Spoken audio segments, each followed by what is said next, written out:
माफी क्यों मांगू? ये नामुमकिन है। संविधान मुझे सवाल पूछने का अधिकार देता है। ये कहना है महाराष्ट्र के पूर्व मुख्यमंत्री और कांग्रेस के सीनियर नेता पृथ्वीराज चव्हाण का, जिन्होंने हाल ही में ऑपरेशन सिंदूर को लेकर बड़ा विवाद खड़ा कर दिया है। उनके इस बयान ने राजनीतिक गलियारों में हलचल मचा दी है और मीडिया में भी खूब डिस्कशन हो रही है। पुणे में प्रेस कॉन्फ्रेंस के दौरान चव्हाण ने कहा कि ऑपरेशन सिंदूर के पहले दिन ही भारत को नुकसान हुआ था और हवाई लड़ाई में हमारे विमानों को भी नुकसान उठाना पड़ा। उन्होंने बताया कि वायुसेना को कई उड़ानें रोकनी पड़ी, जबकि जमीन पर ज्यादा एक्टिविटी नहीं हुई। उनका कहना था कि इतने बड़े आर्मी होने के बावजूद अगर लड़ाई अब हवा में ही होती है तो जनता को यह जानने का अधिकार है कि हमारी मिलिट्री स्ट्रेटजी कैसे काम कर रही है। इसके साथ ही जब उनसे यह सवाल किया गया कि क्या वे अपने बयान के लिए माफी मांगेंगे, तो उन्होंने दोहराया कि वे अपने स्टेटमेंट्स पर कायम हैं और इसे वापस नहीं लेंगे।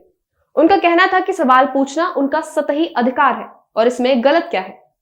बीजेपी ने इस बयान पर तुरंत रिएक्शन दिया। पार्टी के नेशनल स्पोक्सपर्सन शहजाद पूनावाला ने कहा कि कांग्रेस बार बार सशस्त्र बलों का अपमान करती रही है।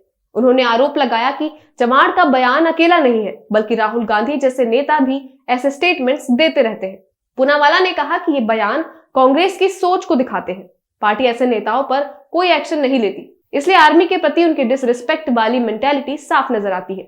पूनावाला ने आगे कहा कि इस तरह के स्टेटमेंट्स राष्ट्रीय सुरक्षा के लिए खतरा पैदा कर सकते हैं और आर्मी के मोरल पर भी असर डाल सकते हैं। उनका कहना था कि हर नागरिक और पॉलिटिकल पार्टी की ड्यूटी है कि सेना का सम्मान करे। अगर ऐसे बयान लाइटली लिए जाते हैं तो इससे देश की सुरक्षा पर गंभीर असर पड़ सकता है। इस बयान के बाद राजनीति में डिबेट तेज हो गया है।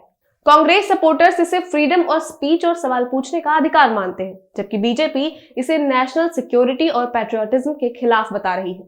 एक्सपर्ट्स का कहना है कि इस तरह के स्टेटमेंट्स चुनावी पॉलिटिक्स में यूज किए जा सकते हैं, लेकिन जनता और सेना के बीच कंफ्यूजन भी पैदा कर सकते हैं। सोशल मीडिया पर भी ये टॉपिक ट्रेंडिंग है। कुछ लोग चव्हाण को सपोर्ट कर रहे हैं कि उन्हें सवाल पूछने का राइट है, वहीं दूसरी तरफ बीजेपी सपोर्टर्स इसे सेना की डिसरिस्पेक्ट और नेशनल सिक्योरिटी के धमकी के रूप में देख रही है। इस विवाद के चलते आने वाले दिनों में और राजनीतिक बहस की संभावना बनी हुई है।